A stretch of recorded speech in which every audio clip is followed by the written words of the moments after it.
Willys MB Muffler Assembly Installation Part 2. In this video, we'll be installing the exhaust kit with the oval muffler with the A6118K hardware upgrade kit. The upgrade kit contains all USA-made fasteners. I've ground the markings off the heads of the bolts to make them look a little bit more authentic, and the insulator straps are much higher quality than the ones that come with the standard kit. I've pre-painted and laid out all the hardware in the order that I will be installing it. All my parts have been primed and pre-painted with RFJP paint products. I'll be using the installation guide that comes with the kit to show the locations of all the bolts.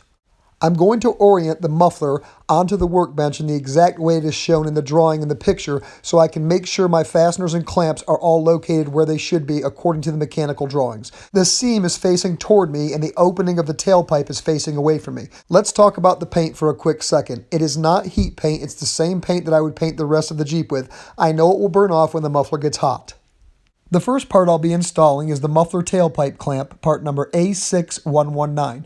I'll install it onto the tailpipe with a long tab facing away from me or in the same direction as the opening of the exhaust pipe. The bolt I'll be using to close the clamp is size 5/16 by 24 by 1.25 inch with the coinciding lock washer and nut. Install the bolt with the head on the back side of the clamp as shown here, and then install the lock washer and then the nut. I'm only going to install the lock washer and the nut. I'm not going to tighten them because there will be some adjustment necessary when we actually mount the muffler to the body of the Jeep. As you can see here, I'll have plenty of back and forth movement to make my final adjustment. The next part we'll be installing is the insulator, and I'll be using a 5/16 by 24 by inch long bolt. Install the bolt as shown with the head on the back side of the long tab on the clamp, and then install an insulator, part number A658, at a 90-degree angle to that tab. The next step is to install an insulator plate, part number 638058, over the top of the insulator itself. Next, we can install the lock washer and the nut on the back side of the insulator plate.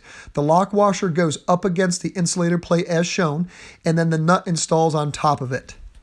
We'll double check that everything is nice and square, and then the nut and the bolt can be tightened up with a pair of wrenches. On the opposite side of the insulator, on the tailpipe clamp, again we'll be using a 5/16 by 24 by inch long bolt, and we'll be installing it through one of the insulator plates. Install the plate with the bent tab capping the end of the insulator, and then install the bolt with the head from the back side of the plate. So the head will be up against the plate here. This bolt actually attaches to a bracket that's on the bottom side of the tub. Again, we'll be using a 5/16 lock washer and 5/16 inch nut. Upon final installation, the lock washer and the nut will go on the inside of the bracket that's mounted on the tub to hold the insulator up against the bottom of the bracket. I'll just tighten these fasteners up hand tight for the time being.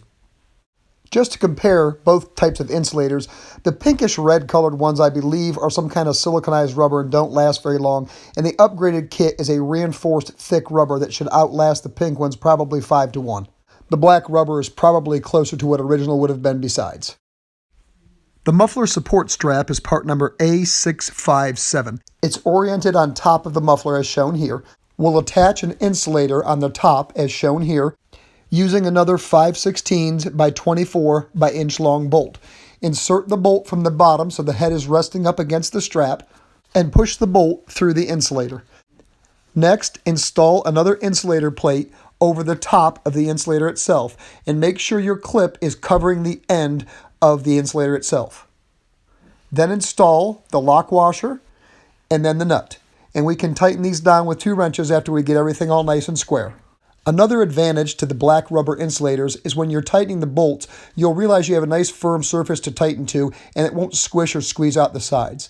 Let's take our final insulator plate and install it on the opposite side of the one we just did with the tip facing up as such.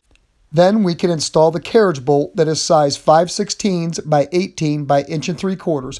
This is actually fastened through the floor of the Jeep and then comes through the insulator and then the plate. For the time being, I'll just insert it into the insulator and the plate, and I'll install the lock washer and the nut and just hand tight it on there because this is going to have to come off and be actually put through the Jeep floor and then into the bottom side of the bracket at a future date. I'll give you a shot here of what the final assembly looks like and how it is located on top of the muffler. The strap assembly gets held in place by a muffler support clamp, which is part number A5753. The clamp is located with the tab that has the bend in it facing down, and then the outside edge goes over the top of the seam on the muffler. You might have to open it up a little bit to get it around the actual muffler itself, but basically it goes on just like this. Notice the pre-bent area in the center of our clamp here. That is where our metal strap will locate itself that we just assembled previously in the video. It'll go on just like this with the strap clip facing upwards as shown. The bolt that holds the clamp together is size 5/16 by 24 by 1.5 inch, and it has a coinciding lock washer and nut. Install the bolt into the 2 drilled openings of the clamp with the head facing up towards you and the threads facing down. This is a little difficult to do, but you can hold the clamp together with your hands and then install the lock washer and then the nut on the bottom of the clamp.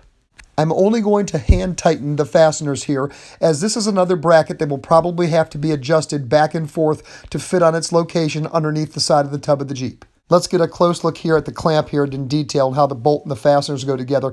As you see, the clamp opening is on the outside of the seam, and it's tight enough where I can still move it back and forth, but my strap is not going to fall out of the top. The exhaust pipe to muffler clamp is part number 636004. Notice the 2 tabs on the end, how one is bent and one is straight. That'll become important later. The bolt that closes and secures the clamp together is 5/16 by 24 by 1.25 inch. Install the bolt through the 2 drilled holes with the head on the side with the bent tab, and then install your lock washer and your nut. At this time, we only have to do this hand tight again because this is the clamp that's actually going to secure the muffler onto the exhaust pipe. The clamp is installed with the opening facing the welded seam on the muffler and the bent tab facing downward so your bolt head is on top. It should be a snug fit, but not too tight that you can't wiggle it on. You need to install this clamp so it is covering the slots or slits that are inside the muffler. Those are what's going to be compressed and attach it to the exhaust pipe. In the part 1 video of the muffler installation, we installed the exhaust pipes to the engine block, and we've left this tab out here. The muffler is going to be installed on the outside of this exhaust pipe. Hold the muffler in your hands with the strap facing upwards, and then insert it onto the exhaust pipe on the side of the frame. The tailpipe opening should be facing away from you, and we can now tighten the clamp to secure the muffler to the exhaust pipe. Let's take a last look at what it looks like installed. There's our rear insulator that will be attached to a bracket on the bottom side of the tub, and then there's the front insulator that is held to the bottom of the tub through that carriage bolt that goes through the floor on the inside of the tub.